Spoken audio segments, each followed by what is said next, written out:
Hello friends, আসসালামু আলাইকুম। আজকে সকাল বিকালের জন্য একটি নাস্তার রেসিপি নিয়ে চলে আসলাম। জটপট এত বেশি মজার নাস্তা, বাসার সবাই চেটেপুটে খেয়ে নেবে। যখন আপনি তৈরি করবেন আপনি নিজেও ভাগে পাবেন না।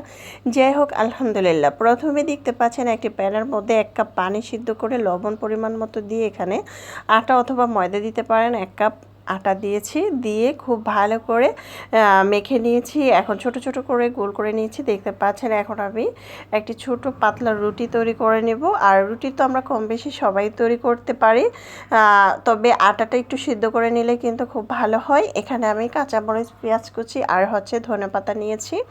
আপনার চাইলে এখানে কিছুটা সবজি অ্যাড করতে পারেন। এখানে আমি 2টি ডিম নিয়েছি, পরিমাণ মতো লবণ আর কালো গোলমরিচের গুঁড়ো বাসায় থাকলে দিতে পারেন।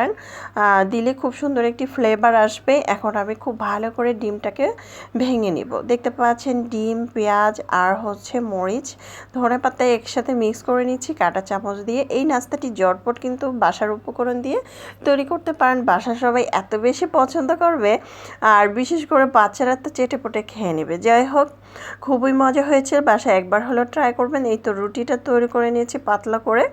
এখন আমি চামচের সাহায্যে এখানে 2 টেবিল চামচ ডিমের মিশ্রণটা দিয়ে দিব। বেশি দিতে যাবেন না, অল্প করে দিলেই হবে।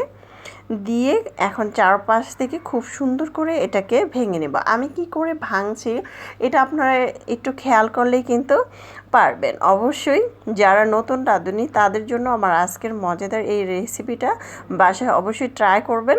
আর যারা এখন ওই নাস্তাটি খান নাই তৈরি করে, অবশ্যই বাসায় তৈরি করে খেয়ে দেখবেন, এত বেশি মজা হয়। দেখবেন প্রতিদিন বিকেলবেলা কিন্তু আমরা বাইরে হোটেলগুলো থেকে নাস্তা কিনে খাই, তবে আমরা যদি জটপট বাসায় বাসার উপকরণ দিয়ে এত মজার নাস্তা তৈরি করি তাহলে কিন্তু আমাদের আর কিছুই লাগে না। যাই হোক, অনেকগুলো তৈরি করা হয়ে গিয়েছে।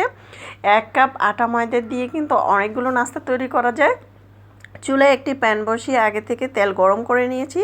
তেলটা পর্যাপ্ত পরিমাণ দিয়ে আপনাদের অনুযায়ী আপনারা তেলটা দিবেন, তবে ডুবা তেলে দিলে এই নাস্তাটি অনেকটা ফুলে। যাই হোক, অল্প তেল দিয়েও কিন্তু এটা ভাজা যাবে, কোনো সমস্যা নাই। অবশ্যই তেলটা গরম করে দিতে হবে। এই তো এক এক করে কাঁটা চামচ দিয়ে কিন্তু আমি উল্টিয়ে দিচ্ছি।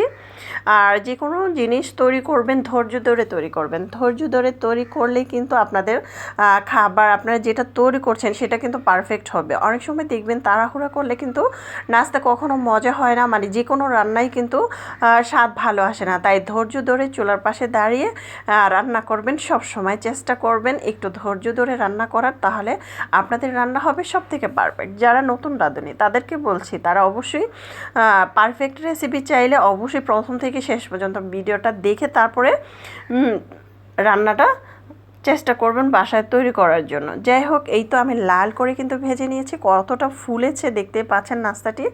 এখন আমি গরম গরম পরিবেশন করে নেব, কারণ গরম গরম পরিবেশন করলে এই নাস্তাটি খেতে আরও বেশি মজা হয়। যাই হোক, এখন আমার সবগুলো নাস্তা কিন্তু তৈরি করা হয়ে গিয়েছে, দেখতে পাচ্ছেন। এখন আমি গরম গরম টমেটো সস দিয়ে পরিবেশন করে নিব।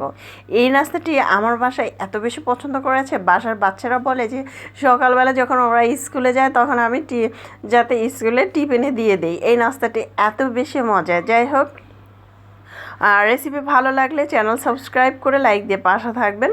দর্শক, বেশি বেশি ভালো থাকবেন, খাবার কখনো অপচয় করবেন না। আমরা চাইলে এক এক দিন এক এক রকম করে এই মজাদার নাস্তা তৈরি করে বাচ্চাদেরকে দিতে পারি।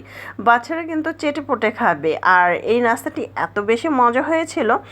যাই হোক, আমার বাসায় এত বেশি মজা করে খেয়েছে, আপনার বাসায় সবাই খেয়ে নেবে। আমি টমেটো সস দিয়ে পরিবেশন করে নিয়েছি। মাশাআল্লাহ, দেখতে যেমন সুন্দর হয়েছে, খেতেও দারুণ মজা হয়েছে। আশা করছি বাসায় রেসিপিটা ট্রাই করবেন। রেসিপি ভালো লাগলে লাইক কমেন্ট করতে